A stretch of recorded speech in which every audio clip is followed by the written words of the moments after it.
Encantados se encuentren en esta segunda parte de la sesión de hoy, 10 de julio de 2023. Quien les habla, el profesor Ángel Serpa Ponte, y esta clase de sesión está dirigida fundamentalmente a mis alumnos de la especialización en Derecho del Trabajo dentro de la asignatura Derecho Penal del Trabajo, posgrado en la Universidad Central de Venezuela. Clases estas que la pueden encontrar en mi canal YouTube, Ángel Serpa Ponte, a los efectos de quien quiera suscribirse en dicho canal y encontrar respuestas frente a problemas vinculados al derecho penal, derecho laboral, derecho laboral, derecho penal del trabajo, derecho procesal penal, derecho constitucional. En la sesión anterior, la vinculada a esta, yo les recomendaba este trabajo del doctor Jorge Rosell Sengen, Derecho Penal del Trabajo.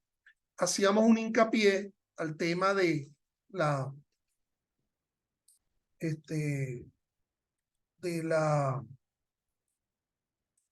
los significados y las funciones del derecho penal del trabajo, porque lo que nos estaría ocupando hoy, y esto en continuidad de lo anterior, era lo atinente a si hay una teoría o no del derecho penal del trabajo, buscando una especie de teoría del derecho penal del trabajo.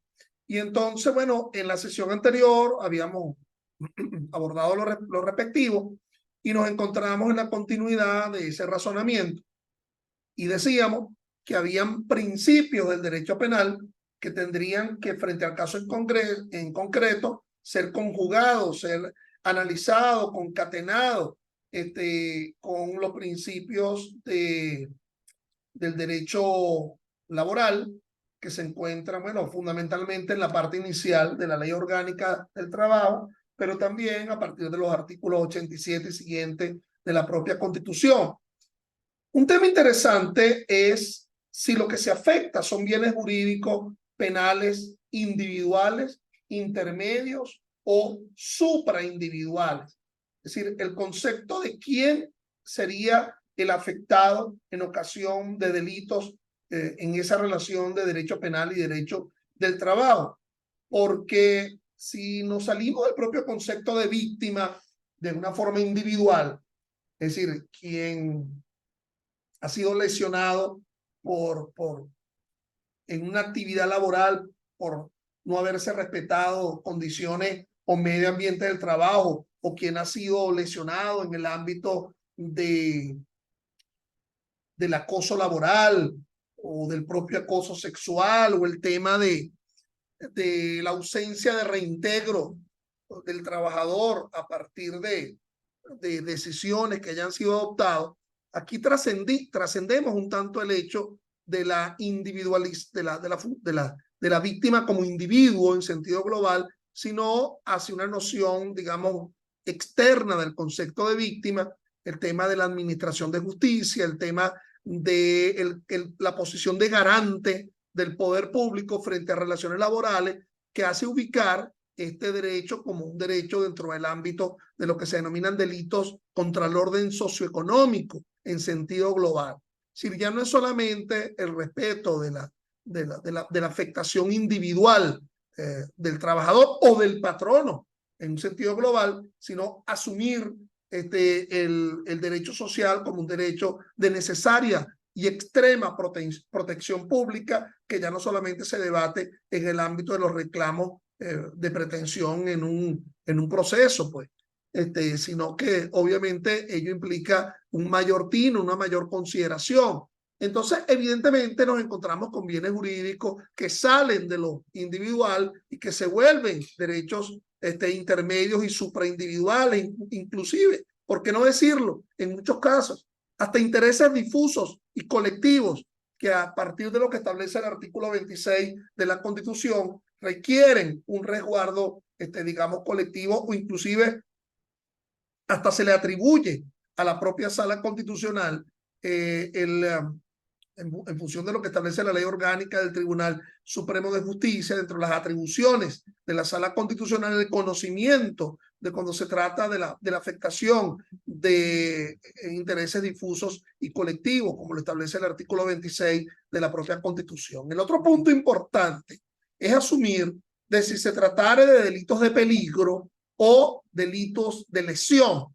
Es decir, delitos de lesión en cuanto a un resultado en concreto, o que son delitos de peligro en el sentido de que se mantienen en el tiempo, y esa permanencia en el tiempo, esa lesividad de carácter global, ya no implica necesariamente una afectación individual en un momento en concreto, sino que hay una lesión que se mantiene de forma constante y que por lo tanto ante ello debe operarse la sanción al victimario de tales delitos de peligro, ya no solamente en la protección en concreto de una víctima, sino de la colectividad en sentido global, la expectativa de reconocimiento, de protección de toda la colectividad en un sentido global, en una relación tan esencialmente desigual que es la relación laboral. Pago un salario y yo ofreciendo como capital de trabajo el esfuerzo físico o intelectual. También es importante entender la eficacia jurídico-penal del consentimiento y las relaciones concursales. Entonces, interesante. ¿Okay? El tema del consentimiento frente a contratos individuales o colectivos de trabajo pudieran pasar también por permitir que se tolere la comisión de delitos sobre la base de la aceptación de una relación, digamos, contractual. Pues evidentemente que no. Ahí está, y no quiero hablar de ella mucho, pero ahí está la famosa sentencia 85 de 2002 de la Sala Constitucional del Tribunal Supremo de Justicia, aquella que habla de aquella que habla pues de los de los intereses ¿te acuerdas? De los intereses indexados, ¿ok? La indexación.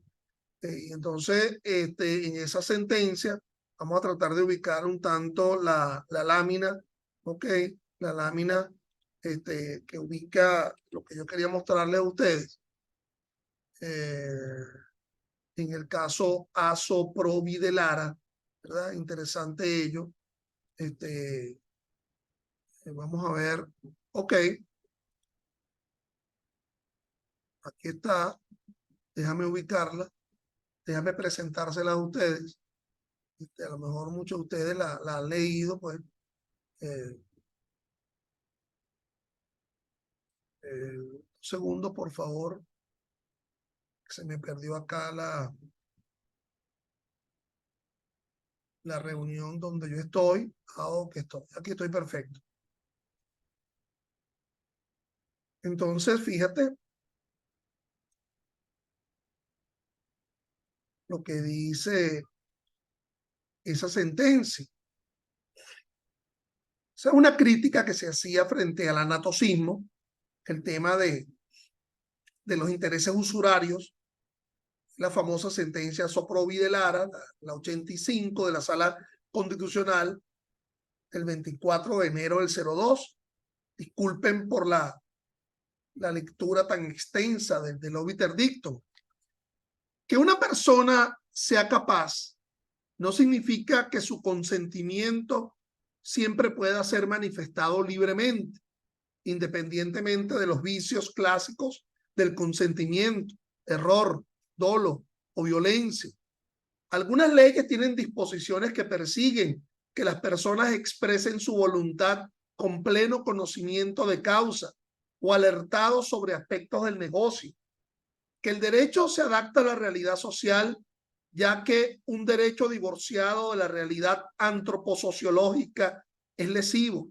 La autonomía de la voluntad de los contratantes no es tan libre que puedan sostenerse que ella actúa plenamente en cada persona por ser ella capaz. Quien se encuentra en situación de necesidad es mucho más vulnerable que quien no lo está. Las buenas costumbres atienden a un concepto jurídico indeterminado ligado a la realidad social. El concepto varía con relación a determinados tipos de negocios. La falta de causa, la causa lícita y los vicios del consentimiento son razones de nulidad de los contratos, 1157 del Código Civil.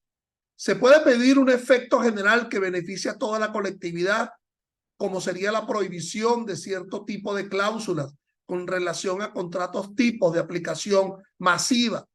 Las costumbres que en materia de interés social se concretiza mediante el agravamiento de la situación del débil jurídico, sin una real equivalencia en la prestación de su contraparte que sustente la ventaja que obtiene un endeudamiento que le impide el ahorro y que no responde a una situación precaria del acreedor, se convierte en una obligación contraria a las buenas costumbres. Yo sé que muchos de ustedes estarán percibiendo que aquí lo que se trataba era un problema netamente entre quien era cocontratante en la búsqueda de un crédito hipotecario frente a una entidad mercantil que otorgaba un crédito hipotecario, y esa persona no era comerciante, como lo establece, bueno, los artículos 2, perdón, sí, los artículos 3 y siguientes del Código de Comercio, sino que alguien lo está asumiendo como una simple necesidad en una relación contractual con un comerciante, pero el mismo argumento pudiera estar presente frente a una relación laboral. El entendimiento de que el consentimiento que se ha manifestado en una relación esencialmente desigual pudiera tender a asumir que alguien pudiera interpretar que se estuviera tolerando, por ejemplo, ¿Aló?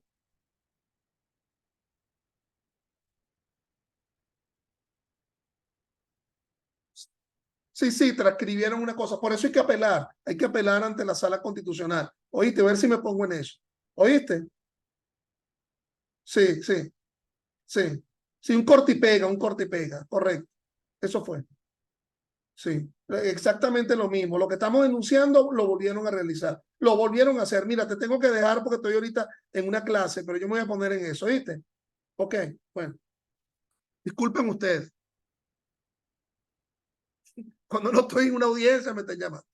Entonces, bueno, eso en el ámbito de la relación laboral es mucho más de profeso, bueno, porque está la norma, ¿ok? Está la norma eh,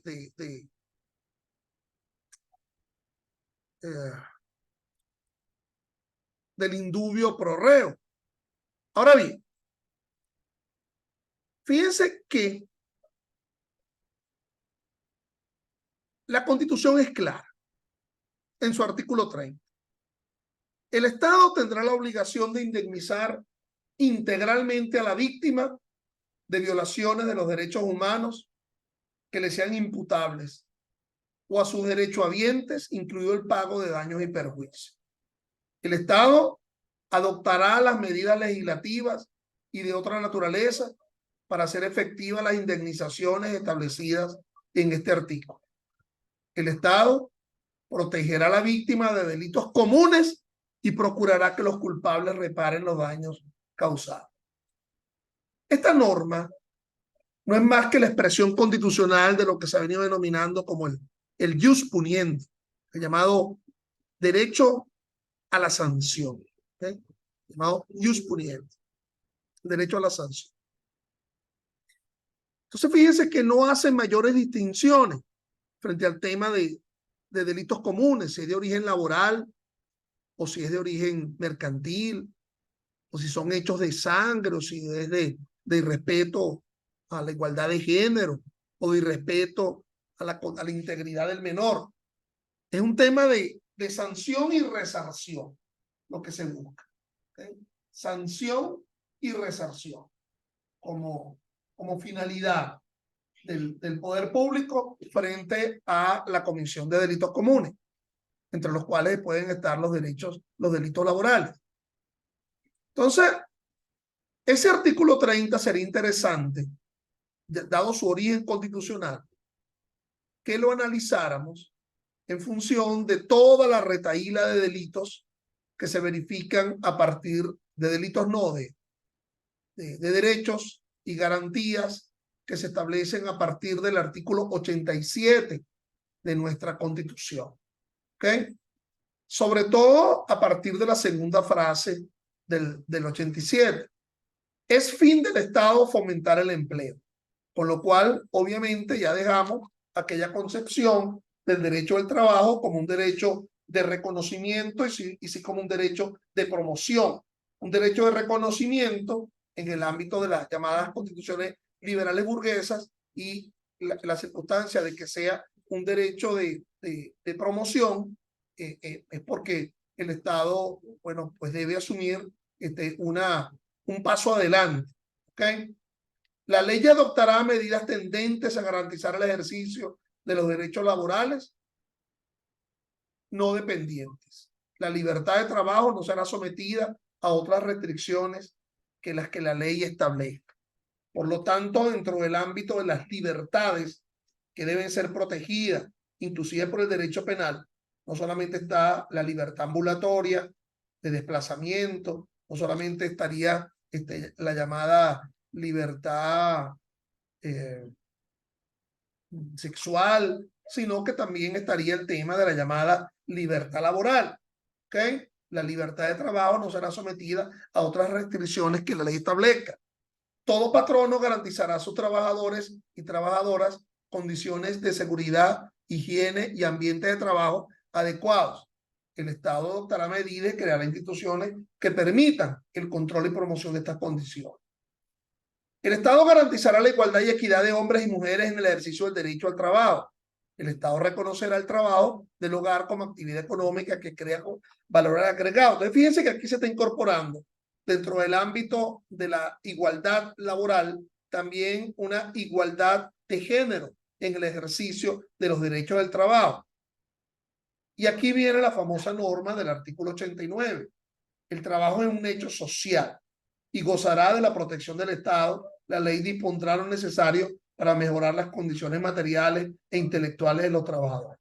Por cierto que ese concepto del trabajo como hecho social, evidentemente ha de ser entendido pues en la plataforma de una constitución de Estado social de derecho, no evidentemente en el ámbito de una constitución socialista o todo lo que implicaría el tema de la consideración, digamos, socialista, comunista como ideología del trabajo, de las formaciones socioeconómicas, el concepto de la plusvalía y todo esto. No, no, no, no. Aquí lo que se trata es de la acepción social del trabajo como la posición de garante por parte del Estado. De esto es lo que se trata.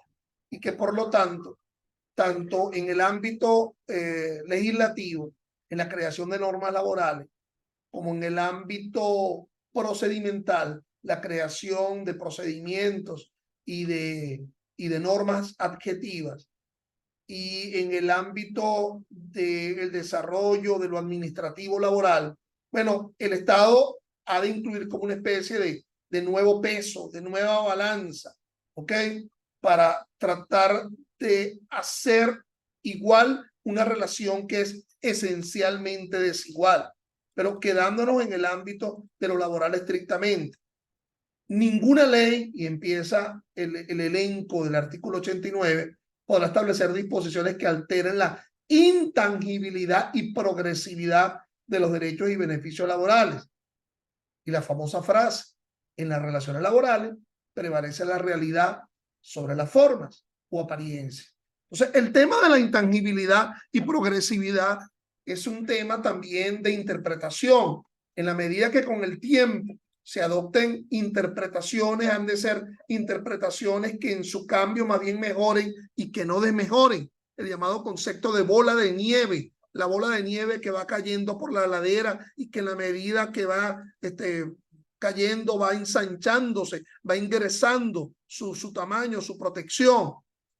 Y el tema de la intangibilidad en el sentido de el respeto más de la realidad sobre las formas, bueno, ello ha de tener una consonancia con el llamado derecho penal del trabajo, en el entendimiento que la realidad es una realidad que se valora, axiológica, valorativa frente al caso en concreto, atendiendo las condiciones de modo, tiempo y lugar en que se ha realizado el hecho y más que el tema de la apariencia contractual. Los derechos laborales son irrenunciables, es nula toda acción, acuerdo o convenio que implique la renuncia o menoscabo de estos derechos. Solo es posible la transacción y convenimiento al término de la relación laboral de conformidad con los requisitos que establezca la ley. Con lo cual, la frase bien adecuada, el tema de la transacción y el convenimiento, a los efectos de la llamada extinción de la acción penal, cuando se tratare por delitos vinculados al ámbito del trabajo, en el famoso acuerdo reparatorio, artículo 41 y 42 del Código Orgánico Procesal Penal, como una suerte de transacción en la cual se evita un juicio, se evita el juicio propiamente dicho o se resuelve uno ya iniciado. Ese ya iniciado a partir de una imputación o a partir de una acusación. O sea, el tema de la transacción ubicado en el ámbito laboral, constitucional, inclusive para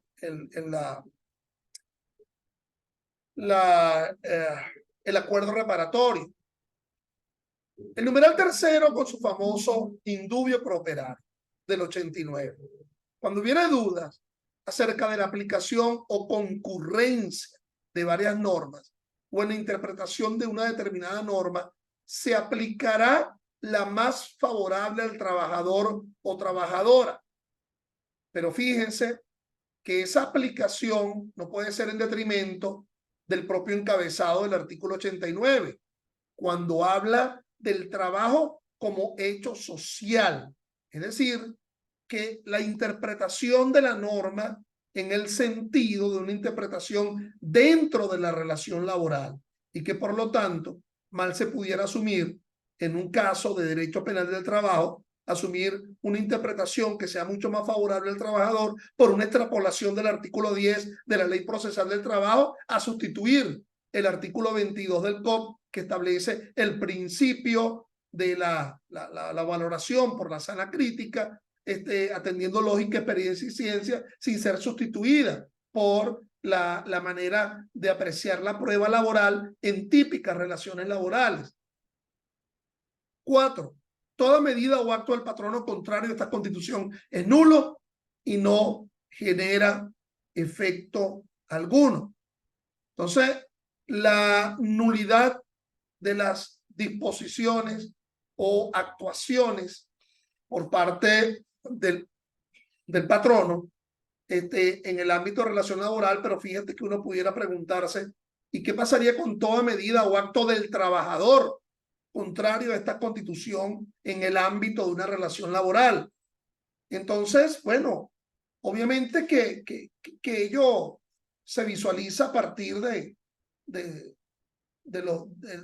digamos, de los institutos procesales que existen en el ejercicio de derechos laborales, como por ejemplo la reconvención o inclusive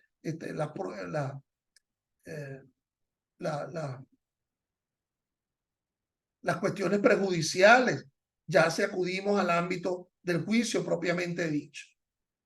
Por otra parte, yo creo que es importante, asomándonos a esta teoría del proceso, perdón, esta teoría del derecho penal del trabajo, hablar de si se tratara de ilícitos penales o de una ilicitud administrativa laboral. El tema de los ilícitos administrativos laborales, recuerden que, bueno, son sancionables bajo la vía de los reparos, pero que en cambio el tema que define el derecho penal propiamente dicho es el establecimiento de sanciones privativas de libertad, aquel catálogo de sanciones que se ubica en el artículo 9 del Código Penal: presidio, prisión, arresto, confinamiento. Entonces, lo que define un tanto el asunto último de la sanción como consecuencia jurídica de la realización de un supuesto de hecho que está preceptuado en una norma. Ahora, también hay otra consideración importante a atender en este asunto, que sería si el tema de la culpabilidad, por ejemplo, la relación jurídica, el nexo psíquico que se establece entre el autor y el hecho, si podría existir, y ciertamente lo hay, una responsabilidad objetiva en el ámbito laboral, sin adentrarnos en el tema de la culpa, esa culpa que se ubica en el ámbito del propio derecho civil propiamente dicho, es decir, la culpa en el sentido de lo que afecta a la culpa, el error, el dolo, la violencia, que afectaría propiamente el consentimiento como elemento esencial que maneja la libertad de contratar, no puede ser entendido en el ámbito del derecho penal del trabajo. Es decir, asumir que hay una responsabilidad sin culpa, sin culpabilidad propiamente dicha.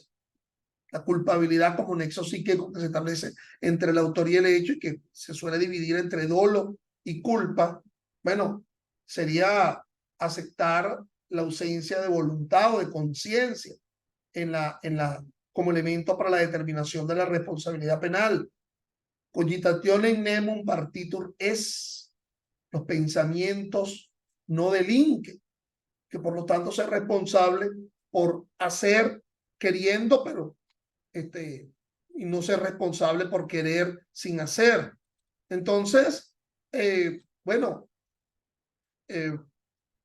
otro tema importante es el llamado ne bis in idem, procesal y material, es decir, la imposibilidad de nueva persecución.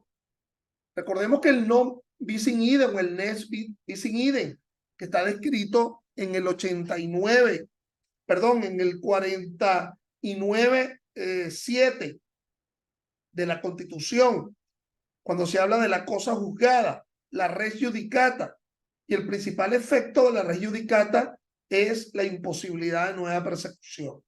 Cuando hay cosa juzgada, el efecto es la imposibilidad de nueva persecución.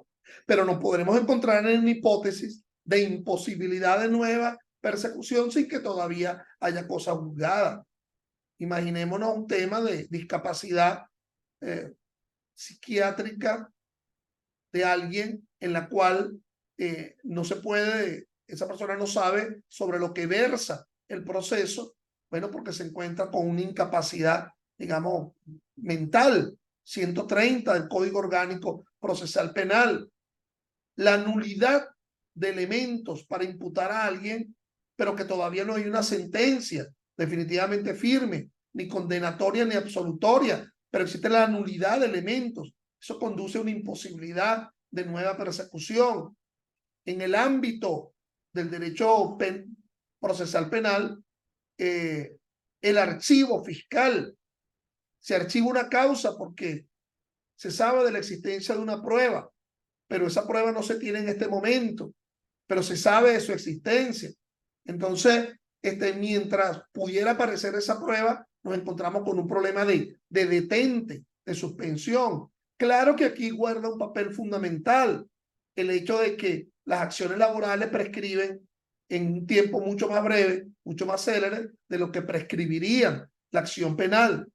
Y allí surgen institutos tales como el que les mencionaba al comienzo de la pasada sesión, la extensión jurisdiccional del artículo 35 del Código Orgánico Procesal Penal, extraordinariamente pudiendo el juez penal resolver asuntos que están íntimamente vinculados al ámbito del derecho del derecho no penal. ¿Ok? La coordinación de la normativa laboral y penal como una solución a esta compleja cuestión implica, bueno, tomar, pues, lo que del derecho laboral forme parte del supuesto de hecho, exclusivamente, una interpretación laboral del asunto. También nos podemos encontrar con problemas de normas penales en blanco y elementos normativos del tipo, normas penales en blanco, en la cual adolece o de una adecuada descripción del supuesto o adolece de una adecuada descripción de la consecuencia jurídica.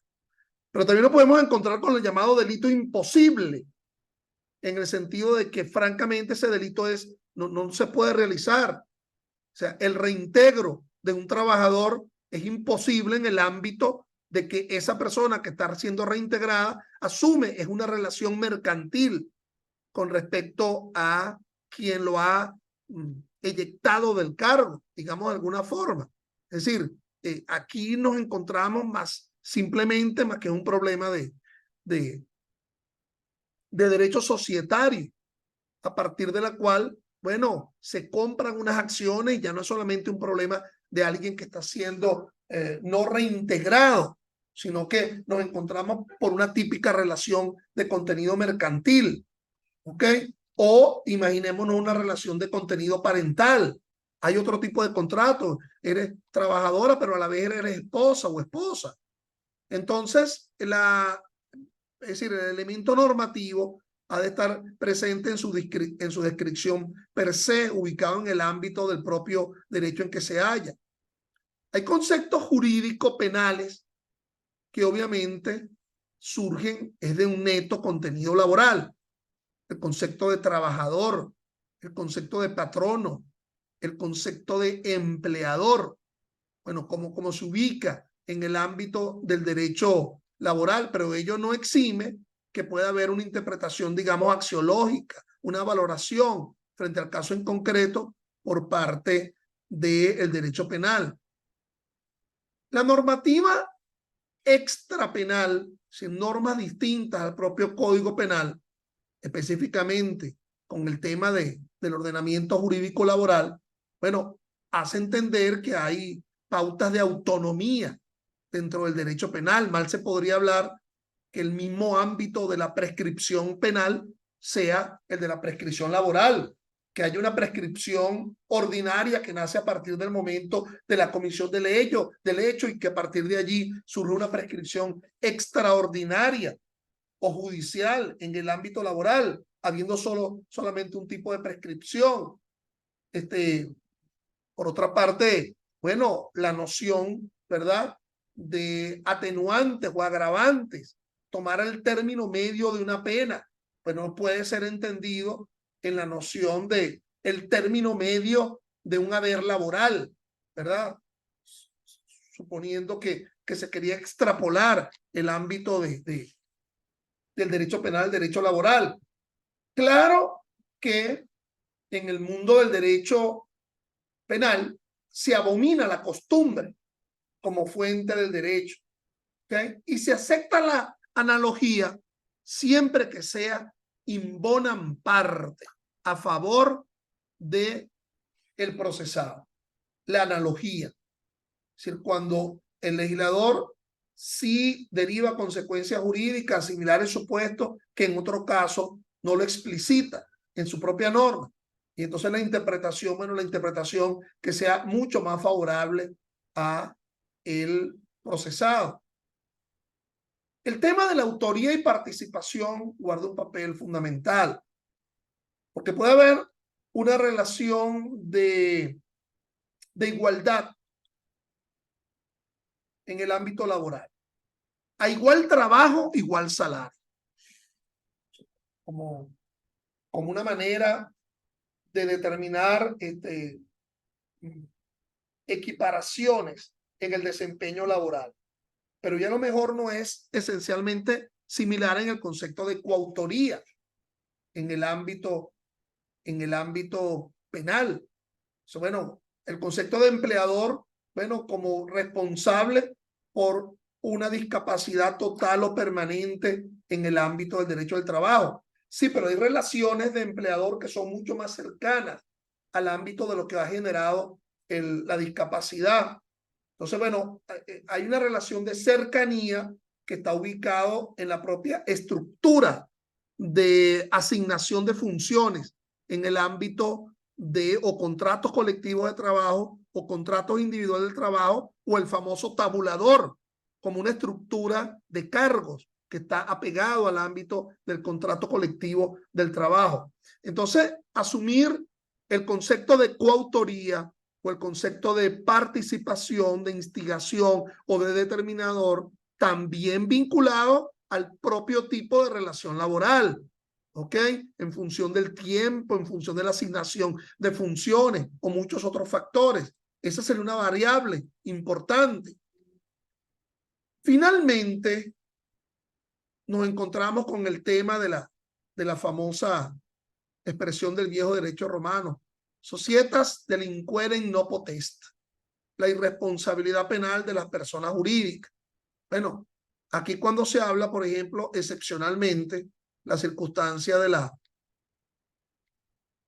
responsabilidad penal del empleador se ubica en un ámbito netamente personal, porque la responsabilidad, digamos, laboral, civil, del propio patrono como persona jurídica, bueno, se ubicaría en el ámbito del derecho del trabajo, propiamente dicho, que como sustento el 1185 o el 1194 o el propio incumplimiento contractual que se deriva de la propia ley orgánica del trabajo.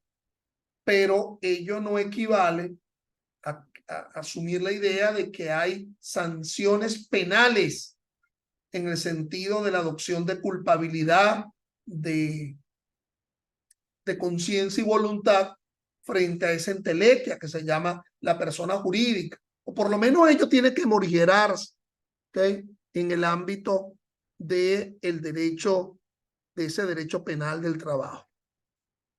Bueno, estimados, en aras del tiempo, de alguna forma, esto sería lo que iba a abordar en el día de hoy para ver si en la próxima clase nos adentramos a abordar los instrumentos internacionales en materia de seguridad laboral, lo cual obviamente tiene una importancia capital en el tema del derecho penal del trabajo.